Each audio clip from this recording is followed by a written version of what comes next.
Howdy folks, today on Roadshow Versus, we're going to look at sedans. Yep, it's the unstoppable force of the Honda Accord versus the immovable character of the Hyundai Sonata. We'll compare them based on engine options, fuel economy, size, features, and price. But remember, there can be only one. Now, both are offered over multiple trims, but we're going to keep it simple here and take not the top of the line, but the next to the top of the line trims. The penultimate, if you will. The Accord EXL and the Sonata SEL Plus. The Honda Accord can be had with a 1.5-liter turbocharged engine in the EXL trim. Mated to a continuously variable transmission, this engine puts out 192 horsepower and 192 pound-feet of torque.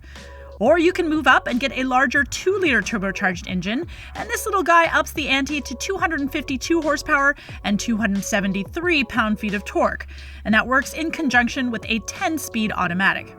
Meanwhile, the Sonata SEL Plus can only be had with a 1.6-liter turbo engine mated to an 8-speed automatic transmission. That pushes out 180 horsepower and 195 pound-feet of torque. Now, both vehicles can also be had in a hybrid, but that's a whole different opera, so let's just stick to these engines for now. Looks like this is point Honda, y'all. Options are always good, and when one of them pushes out over 200 horsepower, it's even better. When it comes to gas mileage, the Honda gets a respectable 30 miles per gallon in the city, 38 miles per gallon highway, and 33 miles per gallon combined out of the 1.5-liter turbo. However, those numbers go down significantly if you opt for that bigger 2-liter turbo gun. 23 miles per gallon city, 34 miles per gallon highway, and 27 miles per gallon combined. The Hyundai splits the difference here with its 1.6-liter turbo. EPA fuel estimates are 27 miles per gallon city, 36 miles per gallon highway, and 31 miles per gallon combined. Now, while your range may vary according to the EPA, the Accord's 14.8 fuel tank gives it a range of about 488 miles with that 1.5-liter turbo and almost 400 miles with the 2-liter turbo. The Sonata, however, can go a bit further thanks to its larger 15.9-gallon fuel tank. You'll go over 490 miles between fill-ups. Final score? I'm going to give it a tie. The 1.5-liter in the Honda certainly is pretty good, but that 2-liter's efficiency is a drag. The Sonata's 1.6-liter is baby bear middle ground. Sure, I can go a bit further between fill-ups in the Sonata, but 4.5 miles really isn't enough to push it over the top here. Next, let's look at the overall dimensions of each car. The Honda Accord and the Hyundai Sonata both have a wheelbase of about 9 feet 3 inches, and the Accord and Sonata's length is pretty much the same as well, right around 16 feet. And it's pretty much the same with height, both are about 4 feet 9 inches. And hey, what do you know? Both are the same in width as well, just over 6 feet wide. Okay, so essentially the two are the same size. So you would think that the interior space would be the same as well, right? Wrong. Headroom in the Accord EXL is 37.5 inches in the front and 37.2 inches in the rear. The Sonata does it better here with 40 inches of headroom in the front and 38.4 inches in the rear. Now, legroom gets a little wonky here. The Accord has 42.3 inches of legroom in the front and 40.4 inches in the rear. Now, none of that is really surprising. The Hyundai, however, has 46.1 inches of front legroom, but only 34.8 inches in the rear. As for the trunk, or the boot, as the Brits say, the Accord has 16.7 cubic feet of space, and that's enough to fit 73 12-packs of Diet Dr. Pepper. The Sonata is just a little bit smaller at 16 cubes.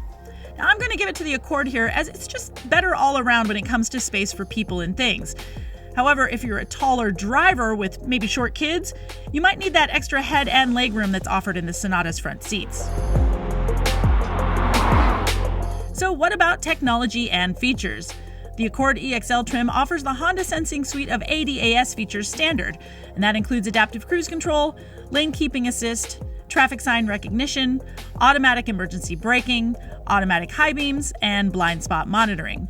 Meanwhile, the Hyundai SmartSense suite is more robust, even though not all features are standard on the SEL Plus trim.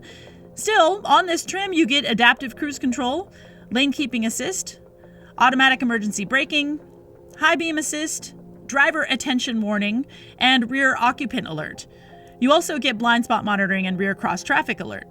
What's more, the SEL Plus can be optioned with a technology package that includes a highway drive assist that can keep drivers centered in the lane on the highway and a constant distance from a lead car. Sorry folks, but Smart Pack is only available on the top trim Sonata. For comfort and convenience features, the Accord at this EXL trim gets Honda's infotainment system on an 8-inch touchscreen with Apple CarPlay and Android Auto. Oh, and I can't forget my favorite feature, heated front seats, standard here as well. The Sonata also gets an 8-inch touchscreen with Apple CarPlay and Android Auto, but goes a bit further with wireless charging and a digital key so you can use your smartphone to lock, unlock, and start your car. That aforementioned tech package can also give you a 10.25-inch screen if that's your jam, and a fully digital gauge cluster. And with all these features, you know heated front seats are standard. Yeah, buddy! Game, set, and match here to the Hyundai Sonata. When it comes to price, yeah, we've got a big difference here. In the EXL trim, the Accord starts at $30,420 plus $955 for destination. However, the Sonata SEL Plus undercuts the Accord significantly, starting at $27,650 plus $955 for destination. Yowza, Hyundai, you win the price war. So far, at least purely by the numbers, we've got Honda winning in the engine and space categories, and the Sonata taking the cake in the tech and features as well as the price podium, and we've got a tie for efficiency. So I'm gonna get subjective, folks. I'm gonna talk about looks. The Accord passes muster just fine, but it's not what I would call striking. The blunt nose showcases skinny LED headlamps. There's a crease all along the body to the rear quarter panel, highlighting a coupe-like roof, even though this is a four-door sedan. And I've always liked the C-shaped taillights, but overall, the Accord just doesn't really turn my head. The Sonata, however, is a looker, in that it looks like nothing else on the road today. I love the design risk of the LED running lights kind of morphing into that chrome trim that runs all along the side of the car. The rear light signature is super unique, and I appreciate the dual exhaust outlets on the right side only.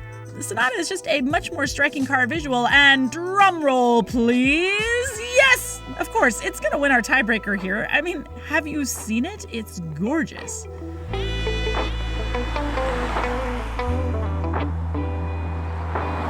Now, does that mean that you'll be unhappy with the 2020 Honda Accord?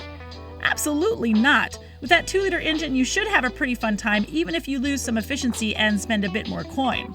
However, the Sonata has got it going on, with great value, a ton of tech and features, and pretty good fuel economy, even without going for that hybrid. And if you can wait until the fall, you can snag yourself a Sonata N-Line with 290 horsepower and 310 pound-feet of torque. Now that sounds like a perfect Sonata. If you can pick up what I'm throwing down, why don't you give this channel a like and subscribe so you won't miss a single one, and let me know in the comments, do you agree it's the Sonata over the Accord? And I'd also like to know, what sedans would you like us to compare in the future?